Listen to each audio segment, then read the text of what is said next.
नया चैप्टर हम लोग का केमिकल रिएक्शन और केमिकल बॉन्ड। प्रकृति में जितने परिवर्तन होता है केमिकल रिएक्शन के कारण ही होता है। केमिकल रिएक्शन होगा तभी नया कोई चीज़ बनता है। जब कोई पदार्थ किसी दूसरे के साथ मिलकर या खुद ही एक नया चीज़ बना देते हैं उसी को हम लोग एक केमिकल रिएक्शन कहते हैं। केमिकल रिएक्शन में दो होता है, एक रिएक्टेंट होता है, एक प्रोडक्ट होता है। जो केमिकल रिएक्शन जो होता है वो एक केमिकल चेंज होता है। केमिकल चेंज जो होता है वो इरिवर्सिबल होता है। जो फिजिकल चेंज होता है वो रिवर्सिबल होता है। एक केमिकल रिएक्शन में एटम के जो वैलेंस इलेक्ट्रॉन है वही पार्टिसिपेट करते हैं। केमिकल रिएक्शन देखते हैं कैसे कैसे होता है।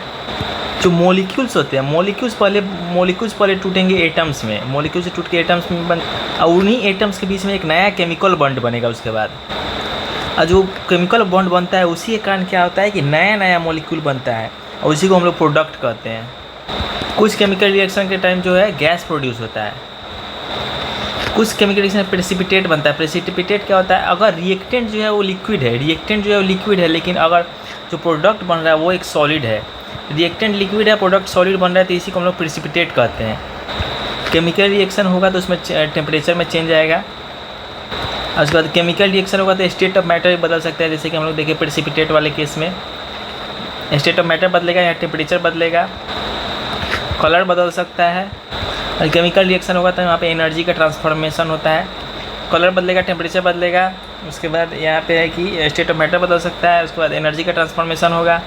केमिकल रिएक्शन कराने के लिए एक एक्टिवेशन एनर्जी का ज़रूरत होता है। ऐसे थोड़ी है कि यहाँ पे एक रख देंगे, यहाँ पे एक रख देंगे तो और या फिर साथ में मिला देंगे तो भी रिएक्शन जरूरी नहीं है कि हमेशा कर ही ले। तो एक एक्साइटेड स्टेट में लाने के लिए एक्टिवेशन एनर्जी दिया जाता है, जिसके बाद से जो है रिएक्शन जो चालू होता है।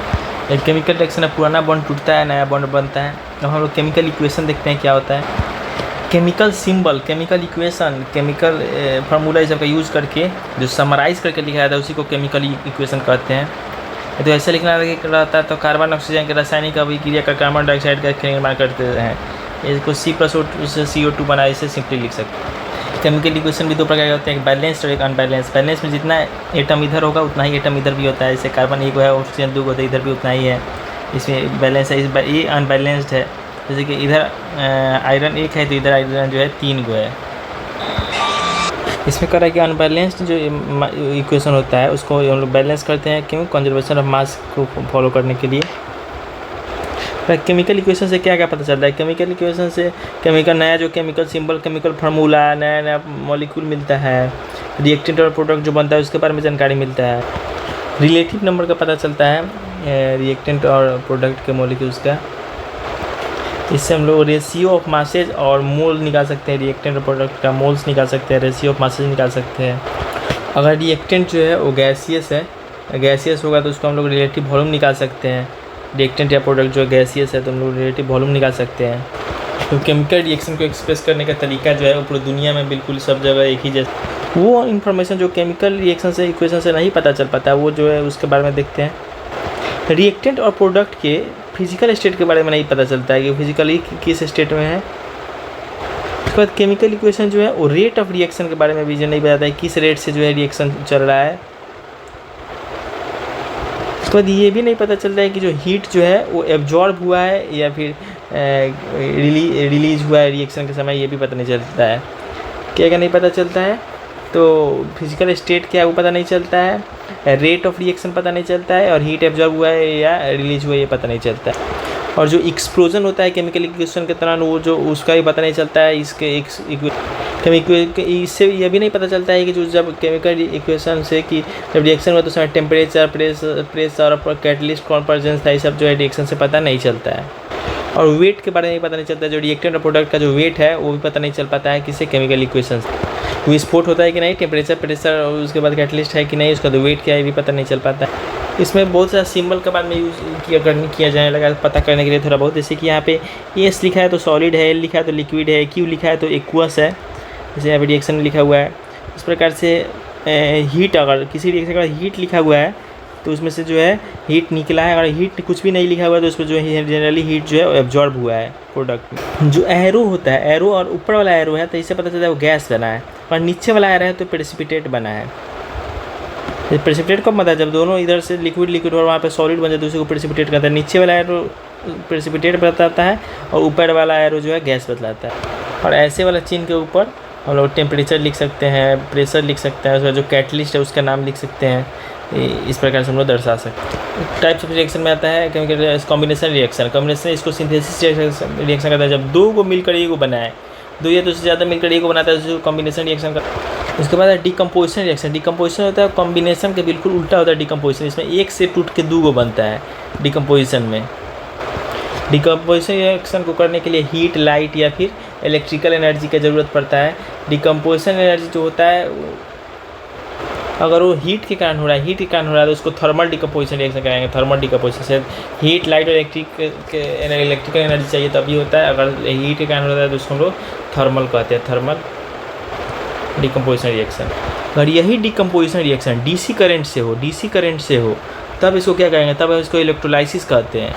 अगर मेटल के ऑक्साइड या क्लोराइड में जब इलेक्ट्रोलाइसिस कराएंगे तो, और क्लोराइड सोल्यूशन में करा रहे हैं तो क्लोराइड जाएगा एनोड पे, और ऑक्साइड सोल्यूशन में करा रहे हैं तो ऑक्साइड जाएगा एनोड पे, और जो मेटल जो है वो कैथोड पे चला जाएगा। तो गहना होना पानी चढ़ाने के लिए इलेक्ट्रोलाइसिस का यूज़ किया जाता है। फोटोकेमिकल रिएक्शन जो लाइट की उपस्थिति में होता है, फोटोकेमिकल रिएक्शन से पेड़ जो अपना खाना बनाता है, ग्लूकोज वगैरह।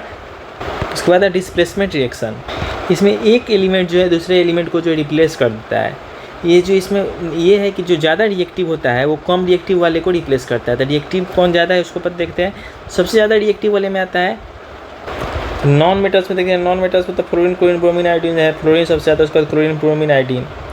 उसके बाद सबसे ज़्यादा हाईली रिएक्टिव में होता है कर्नाली, पोटेशियम, सोडियम, लिथियम, कर्नाली, बासर का मग माने बेरियम, स्ट्रोंटियम, कैल्शियम, मैग्नीशियम। कर्नाली, पोटेशियम, सोडियम, लिथियम, ये सब ज़्यादा सबसे ज़्यादा रिएक्टिव। उसका मीडियम जो मीडियम रिएक्टिव होता है उसमें होता है aluminium, zinc, iron, nickel, tin और लेड। सबसे इसमें लेड कम होता है। Aluminium, zinc, iron, nickel, tin, lead. अल्जन फेनिसनपप, aluminium, zinc, iron, nickel, tin, lead. उसके बाद आता है अक्रियाशील जो कि बहुत ही कम क्रियाशील होता है। इसमें होता है कॉपर, मरकरी, चांदी, सोना, प्लेटिनम। कॉपर, मरकरी, चांदी, सोना, प्लेटिनम। कॉपर, मरकरी, चांदी, सोना, प्लेटिनम। जैसे यहीं पे देखिए, इसमें डिस्प्लेसमेंट भी दो प्रकार का, सिंगल डिस्प्लेसमेंट और डबल डिस्प्लेसमेंट। सिंगल डिस्प्लेसमेंट में देखते हैं तो यहाँ पे क्या हुआ कि एक ही को रिप्लेस किया गया। CuSO4 प्लस Mg है, तो Mg जो है अत्यधिक में कर्नाली बासर का मग, कर्नाली बासर का मग। तो मग है यहाँ पे, तो मग जो है कॉपर, यहाँ पे कॉपर, मरकरी, चांदी, सोना और प्लेटिनम। तो कॉपर को रिप्लेस करेगा MgSO4, Cu हो जाएगा। वैसे यहाँ पे चांदी है कॉपर, कॉपर में कॉपर जाता है तो कॉपर जो है इसको रिप्लेस कर देगा। वहीं यहाँ पे aluminium, zinc, iron, nickel, tin और उसके बाद लेड। तो यहाँ पे है क्या है, यहाँ पे लोहा है, लोहा को जिंक जो है रिप्लेस कर देगा। और डबल डिस्प्लेसमेंट क्या किया, इसमें दोनों जो एक दूसरे का जगह बदलता है। जैसे Ag और Na में Na जो है Ag को रिप्लेस करेगा क्योंकि इससे ज़्यादा रिएक्टिव है। सोडियम रिएक्ट करता है, ये कहाँ भाग के जाएगा, तो ये जो है Cl के साथ जाकर सट जाएगा। वहीं वैसे ही फिर से यहाँ पे बैरियम और सोडियम है, सोडियम ज़्यादा रिएक्टिव है तो बैरियम को रिप्लेस कर देगा और तो BaCl हो जाएगा। और बैरियम जो है वो कहाँ जाएगा, तो SO4 के पास चला जाएगा। इसको डबल डिस्प्लेसमेंट कहते हैं। अगर किसी केमिकल रिएक्शन में सॉलिड सब्सटेंस जो प्रोडक्ट बन के निकलता है तो उसी को हम लोग प्रेसिपिटेट रिएक्शन कहते हैं। इसको पहले भी देख सकते हैं, जैसे कि NaCl AgNO3 रिएक्ट करते हैं। AgCl जो बना है सिल्वर क्लोराइड, वो जो है सॉलिड बना। यहाँ पे लेड आयोडाइड भी सॉलिड बना। उसके बाद न्यूट्रलाइजेशन रिएक्शन, इसमें एसिड और बेस रिएक्ट करके आपस में एक दूसरे का पावर को ख़त्म कर देता है और ये जो है साल्ट या फिर वाटर का निर्माण कर देता है, उसी को न्यूट्रलाइजेशन रिएक्शन कहते हैं। जैसे H2SO4 सॉलिड हो गया, OH बेस हो गया, यहाँ पे K2SO और H2O बन गया, नमक और वाटर बना देता है। हीट या एनर्जी के आधार पर दो प्रकार में बांटा गया। एक्सोथर्मिक, इसमें जो हीट और एनर्जी जो है रिलीज होता है, इसको एक्सोथर्मिक, इंडोथर्मिक में हीट या एनर्जी जो है वो एब्जॉर्ब होता है। और एक रिएक्शन जो है एक से ज़्यादा प्रकार के रिएक्शन के प्रॉपर्टी को जो है शो कर सकता है। इंडोथर्मिक डिकम्पोजिशन रिएक्शन जो होता है हीट, लाइट और एनर्जी के उपस्थिति में, वो इंडोथर्मिक ही होता है। और जो फोटोकेमिकल रिएक्शन होता है लाइट की उपस्थिति में, वो भी इंडोथर्मिक ही होता है। उसमें यहाँ पे हीट एब्जॉर्ब हो रहा है, तो इस यहाँ पे तो इस हीट, लाइट, इलेक्ट्रिक एनर्जी वाला यहीं पे तो आएगा, जिसके कारण जो है ये सब इंडोथर्मिक हो। जो भी हीट रिलीज हो रहा है या फिर एब्जॉर्ब हो रहा है रिएक्शन के दौरान, उसी को हम लोग हीट ऑफ रिएक्शन या फिर इंथैल्पी ऑफ रिएक्शन कहते हैं। केमिकल इक्विलिब्रियम के हिसाब से जो है रिएक्शन को दो पार्ट में बांटा गया है। पहला हो गया इरिवर्सिबल रिएक्शन, दूसरा हो गया रिवर्सिबल रिएक्शन। इसमें केवल और केवल फॉरवर्ड रिएक्शन होता है। रिवर्सल में सिर्फ जो रिएक्टेंट से प्रोडक्ट बनता है, प्रोडक्ट से रिएक्टेंट नहीं बनता। जबकि रिवर्सल में क्या होता है कि प्रोडक्ट से रिएक्टेंट बन जाता है, उसको फॉरवर्ड रिएक्शन और रिवर्स रिएक्शन दोनों होता है इसमें। तो रिवर्सिबल जो रिएक्शन को रिवर्सिबल कैसे बना सकते हैं? तो जैसे मान लीजिए रिएक्शन हुआ, जैसे ही प्रोडक्ट बना उसको रिएक्शन जोन से हटा देंगे। रिएक्शन जोन से हटा देने के कारण क्या होगा कि फिर से इधर नहीं बन पाएगा, तो जो है ये रिवर्सिबल हो जाएगा। ये तो वही रिवर्सिबल रिएक्शन वही हो गया जिसमें फॉरवर्ड रिएक्शन और रिवर्स रिएक्शन दोनों का जो रेट है वो सेम होता है। इसी से हम लोग आ गया रेट ऑफ रिएक्शन। एक केमिकल रिएक्शन में क्या होता है कि रिएक्टेंट किसे बदलता है? प्रोडक्ट में बदलता है। तो उसमें क्या होता है कि जो रिएक्टेंट होता है, रिएक्टेंट का कॉन्सेंट्रेशन जो है वो घटता है और प्रोडक्ट का कॉन्सेंट्रेशन जो बढ़ता है। तो यही चेंज होता है कॉन्सेंट्रेशन में रिएक्टेंट और प्रोडक्ट के पर यूनिट टाइम में। इसी को हम लोग क्या कहते हैं? रेट ऑफ रिएक्शन कहते हैं हम लोग। तो रेट ऑफ रिएक्शन को दो प्रकार से डिफाइन कर सकते हैं। पहला हो गया कि decrease in concentration of reactant.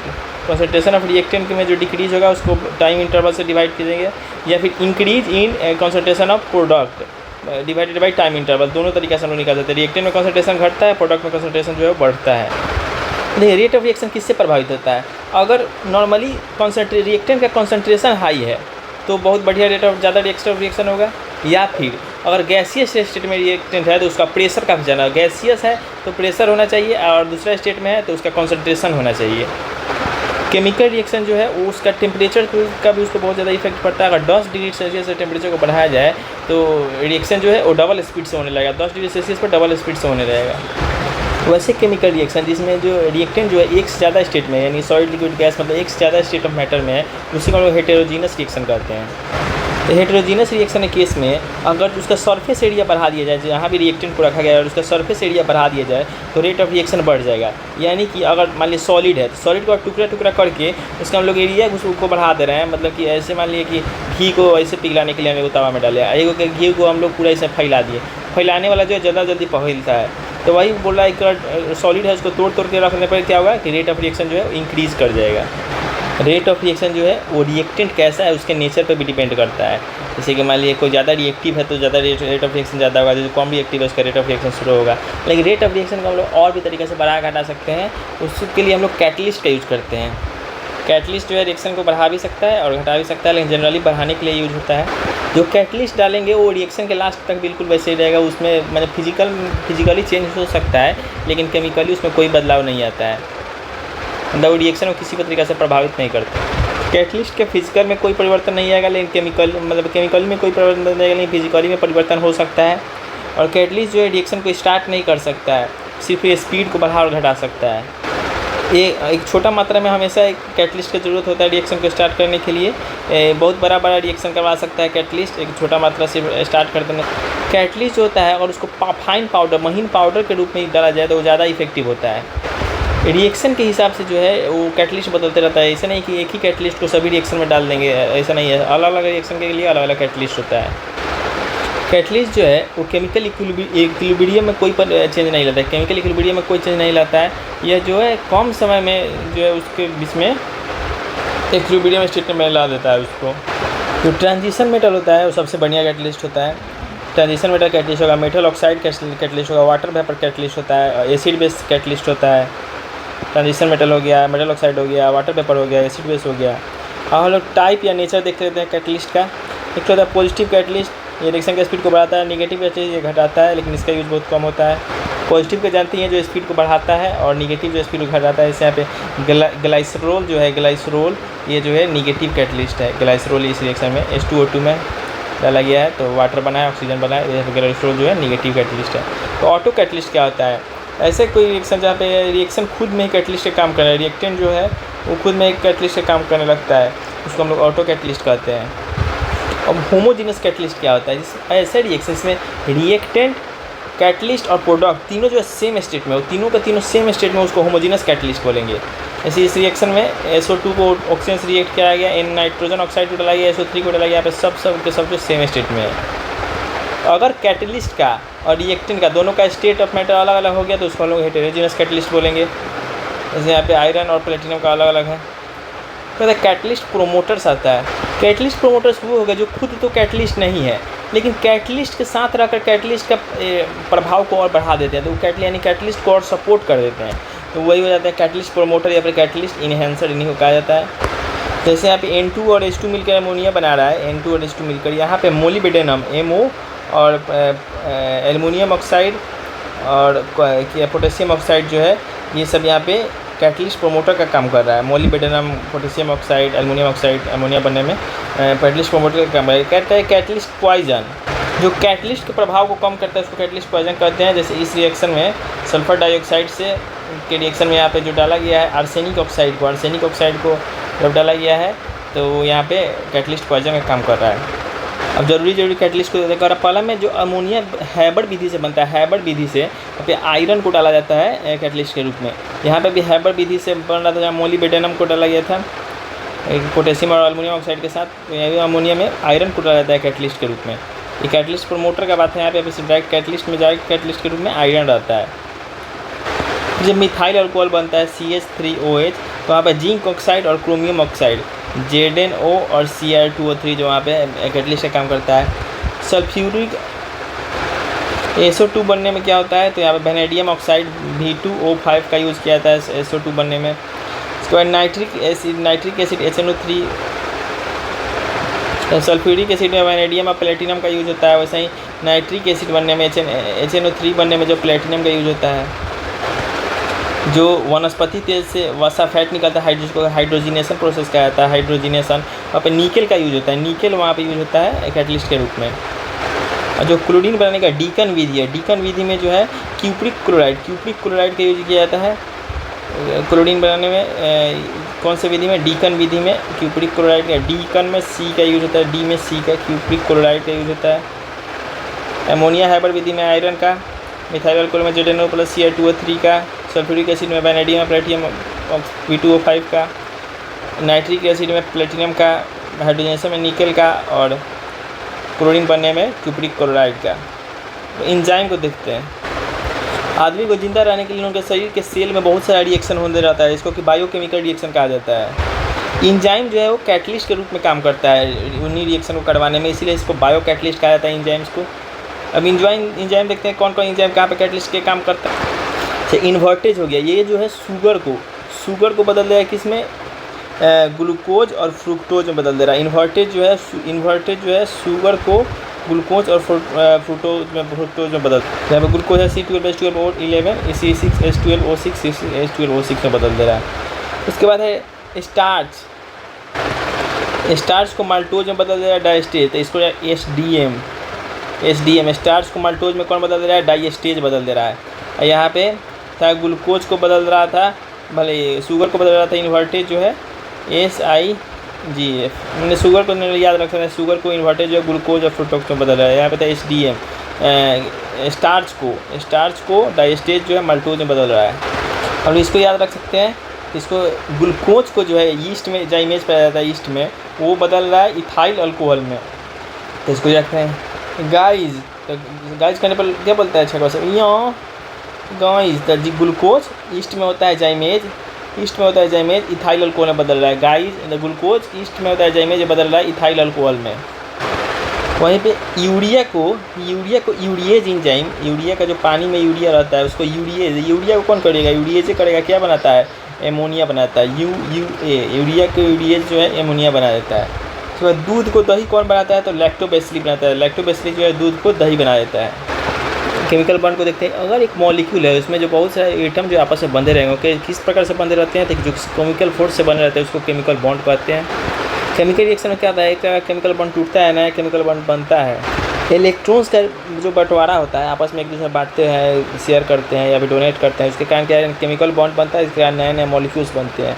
3 प्रकार का केमिकल बॉन्ड है, इनको देखते हैं। सबसे पहले आता है इलेक्ट्रोवैलेंट बॉन्ड। जब एक एटम जो है दूसरे एटम को इलेक्ट्रॉन दे देगा, कम्प्लीटली दे देता है, ट्रांसफ़र कर देता है, उसी को तब इलेक्ट्रॉन वैलेंट बॉन्ड बनता है। जब भी एक मेटल और नॉन मेटल जो है रिएक्शन करता है तो वहाँ पे हमेशा इलेक्ट्रोवैलेंट बॉन्ड ही बनता है। जब भी मेटल नॉन मेटल रिएक्ट करेगा तो जो मेटल जो है वो नॉन मेटल को इलेक्ट्रॉन अपना दे देता है, ट्रांसफ़र कर देता है। इसके कारण जो रिएक्शन संभव, जैसे कि यहाँ पे Na और Cl है, तो Na के पास 1 है वैलेंस इलेक्ट्रॉन, इसके पास 7 है, तो ये अपना 1 वैलेंस इलेक्ट्रॉन क्या करेगा, इसको दे देगा, तो इसका 8 हो जाएगा, ये भी अपने इसका भी कंप्लीट हो जाएगा, क्या कहते हैं, आउटर ऑर्बिट। इसके कारण जो है ये NaCl नमक बन जाएगा। वैसे कंपाउंड जो बनते हैं जो इलेक्ट्रोवैलेंट बॉन्ड जिसमें रहता है उनको इलेक्ट्रोवैलेंट कंपाउंड या फिर आयोनिक कंपाउंड कहा जाता है। इसका एग्जांपल है NaCl, CaO, MgBr2, Na2S, ये सब जो है इलेक्ट्रोवैलेंट। वो आयोनिक कंपाउंड के कुछ गुण देख लेते हैं। ये जनरली जो होते हैं सॉलिड रूप में होते हैं, क्योंकि ये जो कटायन और एनायन से बनते हैं जिनमें इलेक्ट्रोस्टैटिक एक्सट्रैक्शन होता है, तो जनरली जो है ऑर्डिनरी टेम्परेचर पर सॉलिड स्टेट में होता है आयोनिक कंपाउंड। उसी के कारण क्या होता है कि इनका बॉइलिंग पॉइंट, मेल्टिंग पॉइंट, ये सब दोनों के दोनों जो है काफ़ी ज़्यादा हाई होता है। आयोनिक कंपाउंड जो है सॉलिड स्टेट में रहेगा तब बैड कंडक्टर पर इलेक्ट्रिसिटी होगा, लेकिन अगर लिक्विड या फिर एक्वस स्टेट में है तब जो है गुड कंडक्टर ऑफ इलेक्ट्रिसिटी हो जाता है। ये आयोनिक कंपाउंड जो है पानी में घुल जाएगा, लेकिन अब इसको बेंजीन अल्कोहल जो वो होता है सॉल्वेंट होता है, ऑर्गेनिक सॉल्वेंट जो होता है बेंजीन अल्कोहल, इस सब में नहीं घुलता है। कोवैलेंट बॉन्ड जो होता है इसमें क्या होता है कि जो आपस में है शेयर करता है, आपस में एक दूसरे से शेयर करता है, तो कोवैलेंट बॉन्ड बनता है। ये हमेशा दो सेम प्रकार का नॉन मेटल या अलग अलग प्रकार के नॉन मेटल में बनता है।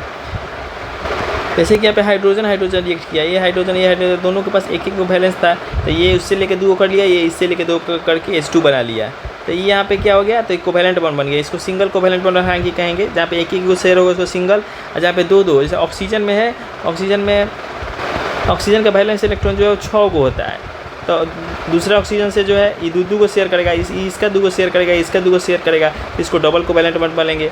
वैसे ही नाइट्रोजन में क्या होता है कि 5 को होता है बाहरी में, तो बाहरी में 5 को होने के कारण क्या है 3 को शेयर करता है, तो 3 को शेयर करने के कारण जो है ट्रिपल कोवैलेंट बॉन्ड बनेगा। अगर सेम प्रकार के एटम के बीच में कोवैलेंट बॉन्ड बन रहा है तो उसको हम लोग नॉन पोलर बोलते हैं, अलग अलग के बीच बन रहा है तो उसको हम लोग पोलर बोलते हैं। जैसे यहाँ पे क्लोरीन जो है Cl2, ये जो है नॉन पोलर हो गया, HCl जो हो गया वो पोलर कोवैलेंट बॉन्ड हो गया।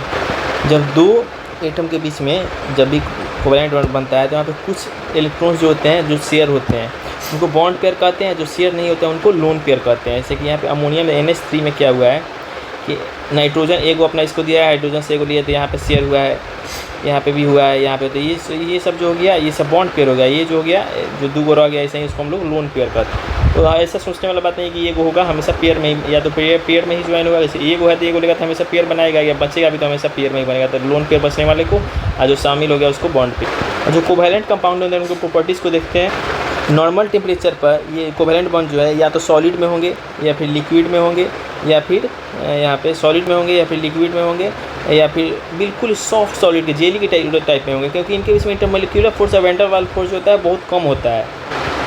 ये जो है कोवैलेंट कंपाउंड जो है सॉल्यूशन और लिक्विड स्टेट में भी जो है इलेक्ट्रिसिटी को नॉन मेटल से बनता है, इसी कारण जो इलेक्ट्रिसिटी को यहाँ पे गुड कंडक्टर ऑफ इलेक्ट्रिसिटी नहीं होता, बैड कंडक्टर ऑफ इलेक्ट्रिसिटी होता है।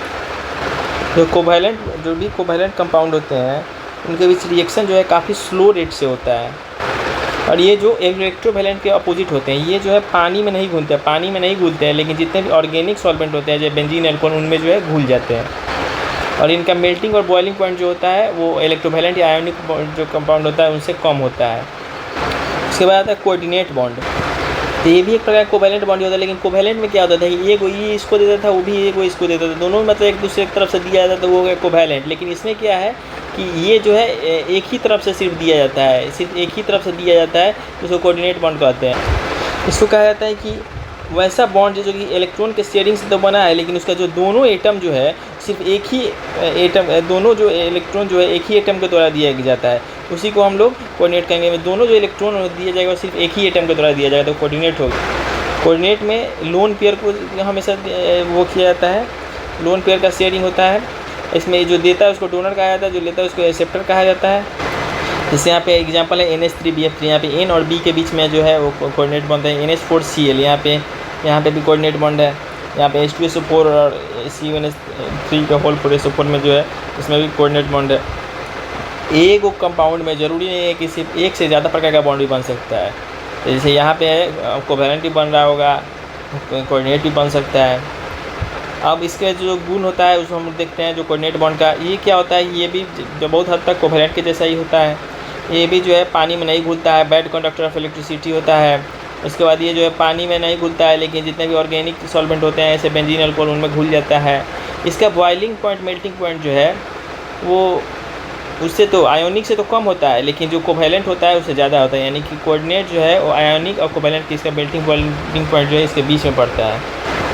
जो हाइड्रोजन बॉन्ड जो है वो किसके किसके पास बनता है, HF HN और HO, हफ हन हो के बीच बनता है। HF HN और HO के बीच कौन सा बॉन्ड बनता है? जो हाइड्रोजन बॉन्ड बनता है। देख सकते हैं हाइड्रोजन फ्लोरीन हो गया, हाइड्रोजन नाइट्रोजन हो गया, हाइड्रोजन ऑक्सीजन हो गया। दूसरे के बीच ये नहीं बनता है। जैसे हाइड्रोजन फ्लोराइड हो गया, अमोनिया हो गया, वाटर हो गया, ये सब के बीच में हाइड्रोजन बॉन्ड है, क्योंकि हफ हन और हो के बीच में ही बनता है। इन H2S में जो हाइड्रोजन बॉन्ड है वो नहीं है। जो हाइड्रोजन बॉन्ड बनता है उसको हाइड्रोजन ब्रिज कहा जाता है। हाइड्रोजन बॉन्ड का जो पावर होता है वो कोवैलेंट बॉन्ड से जो है कम होता है। अगर कहीं सॉल्यूट और सॉल्वेंट के बीच में H बॉन्ड बन गया, सॉल्यूट और सॉल्वेंट के बीच में H बॉन्ड बन गया, तो उसका जो सॉल्युबिलिटी है वो काफ़ी ज़्यादा बढ़ जाता है। जो H बॉन्ड वाले कंपाउंड होते हैं, जिनमें H बॉन्ड होता है, उनका मेल्टिंग और पॉइंट और बॉइलिंग पॉइंट जो है काफ़ी ज़्यादा हाई होता है। कोवैलेंट जो मॉलिक्यूल होता है उनका शेप कैसा होता है वो हम लोग देख लेते हैं। तो कार्बन डाइऑक्साइड का लीनियर होता है, और BeC बेरियम क्लोराइड का, बेरियम क्लोराइड और बेको BC बेरियम क्लोराइड और C से कार्बन डाइऑक्साइड, इन दोनों का जो है लीनियर शेप होता है, एक रैखिक होता है। BC का हो गया। यहाँ पे CH4 है, CH4 का जो है वो रेगुलर टेट्राहेड्रॉन होता है। CH4 का हो जाता है रेगुलर टेट्राहेड्रॉन। और BeCl2 और CO2 का हो गया लीनियर। उसके बाद V शेप होता है, H2O और SO2 और H2O, पानी का और सल्फ़र डाइऑक्साइड का, पानी और सल्फ़र डाइऑक्साइड का जो है V शेप का होता है, V शेप का। उसके बाद एमोनिया का मीथेन का हो ही गया, CH4 का रेगुलर टेट्राहेड्रॉन।